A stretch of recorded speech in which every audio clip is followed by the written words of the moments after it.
Eu estava refletindo qual é a condição de um professor quando ele se aposenta. Como está a cabeça dele, o corpo dele, o que ele passa no dia a dia e o quanto isso impacta cada vez, cada momento desse estresse que é passado por N vertentes.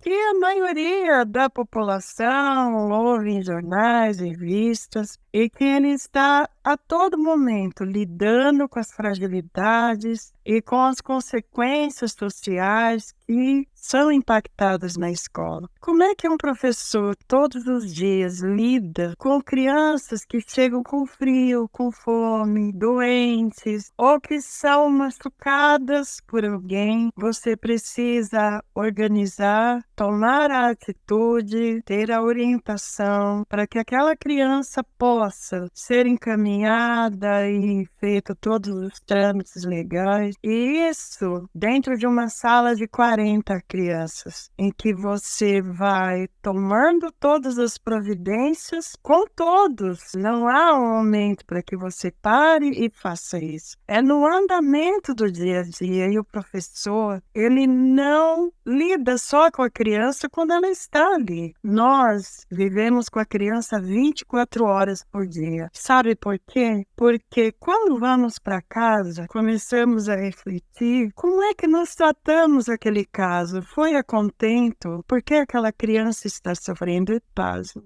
O maior sofrimento que um professor pode ter é de, muitas vezes, não ter feito tudo aquilo que ele gostaria para que aquela criança fosse realmente vista. E isso dá um impacto de estresse. São vários níveis de estresse. Você lida o tempo todo com o risco. Todas as questões sociais, elas interferem no teu trabalho e até nem poderia ser diferente, não é? A criança, a família, as pessoas envolvidas. E a gente percebe que a educação é uma via de mão dupla. Tanto a sociedade quanto as famílias, elas são colaboradoras diretas da transmissão de conhecimento, que é parte do educador. Mas muitas vezes a gente percebe que os papéis estão tão invertidos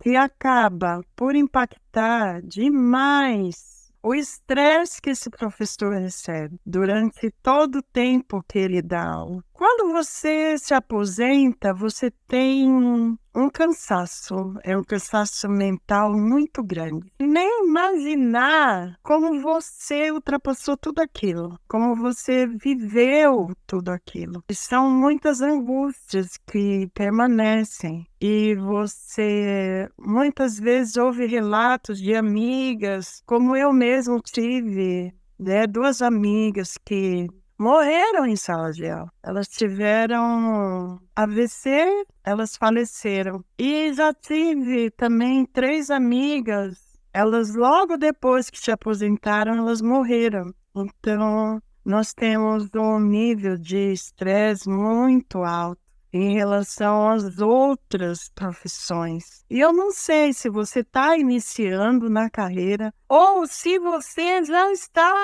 com eu, que já perpassou por essa caminhada há uns 30 anos e agora está respirando, dormindo a quantidade que precisaria ter tido, se convencendo de que você fez o melhor e você agiu como precisaria agir no momento, com as condições que você tinha, daquela criança que você atendeu, da família com que você conversou, do tratamento que você pôde dar para a criança que recebemos de toda a ordem. Nós temos crianças que vêm pela questão judicial, que sofreram abusos e que isso, é claro, é tratado em confidencialidade, mas o professor, ele é diretamente impactado porque ele precisa resguardar as 40 vidas. Todos que estão ali têm o mesmo tratamento.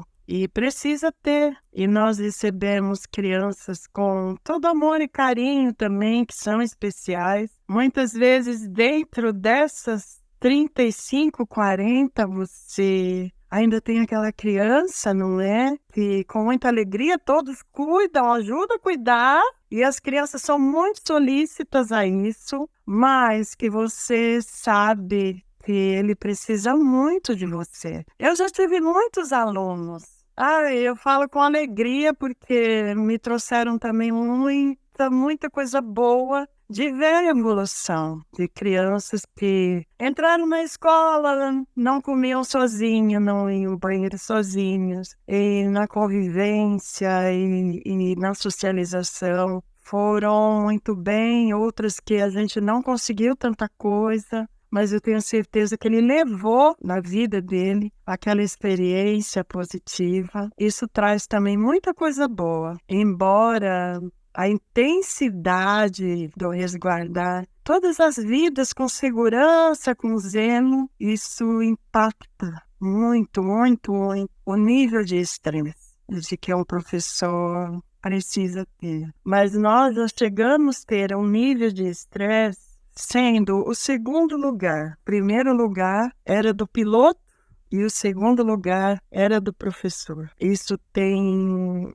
assim, uma significativa bastante grande. Ao barulho que você enfrenta e as crianças com alegria, elas vibram mesmo, elas têm isso, né, do grito, da fala, do burburinho, isso faz parte da vida delas. Elas têm energia, elas correm. Geralmente um professor, ele, em fase de aposentadoria, ele tem perda auditiva. E também a garganta, nódulos, disfonia, porque você precisa alcançar a sua voz aos 360 graus, apesar do ruído que não é só da sua sala, é o ruído da escola, na escola inteira. Porque no trânsito de ir para o intervalo, eles vão felizes, alegres, cantando, e é muito bom. Porém, a gente percebe que os decibéis que nós enfrentamos não é fácil.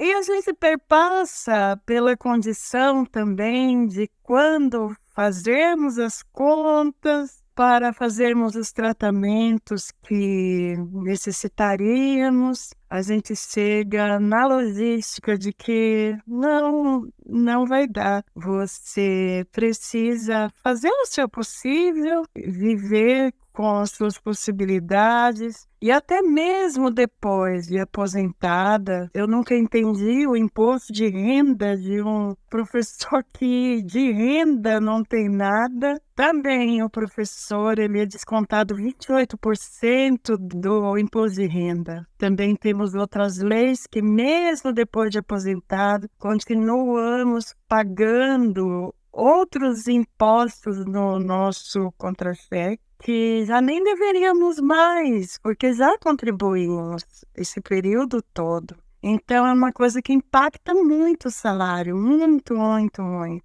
Na verdade, eu fui uma professora sempre, nesses 30 anos, eu acho. Até se tiver alunos aqui que já foram meus alunos para comentar, eu acho que eu fui sempre uma pessoa bastante calma, ou aquele nervoso calmo, não é? Mas eu acredito que eu fui calma. E depois que eu aposentei, eu fiquei com aquela sensação de que eu queria muito, muito, muito mesmo responder para eu mesma. Quantos conflitos vividos, quantas situações das crianças que eu ainda vejo até hoje em dia e que me trazem muita tristeza. E eu resolvi voltar para a faculdade para perceber, agora na posição de aluna, com 60 a mais, perceber na educação social, fazendo um mestrado, ter a percepção maior de todo esse impacto que eu sofri, buscando soluções para minhas próprias dúvidas e, quem sabe, um doutoramento para que eu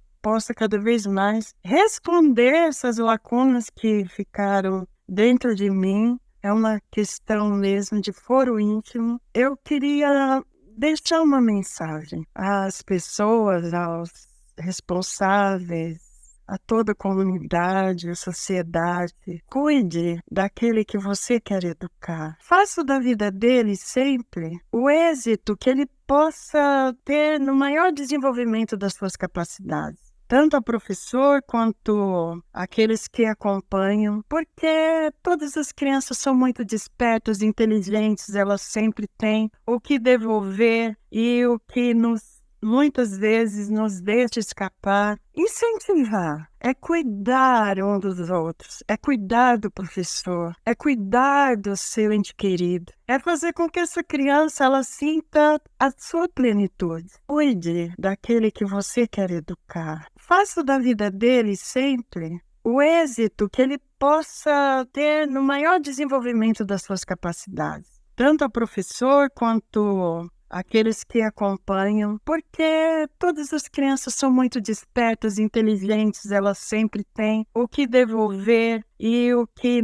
muitas vezes nos deixa escapar é incentivar, é cuidar um dos outros, é cuidar do professor, é cuidar do seu ente querido, é fazer com que essa criança ela sinta a sua plenitude. Já tive muitas amigas que apanharam em sala de aula, tiveram seus pneus de carro furados, carro riscado, situações dentro da sala de aula, com alunos com arma branca, e é uma situação bastante complicada, difícil mesmo, mas eu penso que tem saída e tem solução. E isso eu nem sei se eu tô falando com vocês ou se eu tô apenas respondendo para eu mesma as minhas inquietudes. Então, eu gostaria muito de deixar essa mensagem, que eu continuo prosseguindo na educação e eu acredito nela, mas eu não acredito sozinha, eu acredito junto.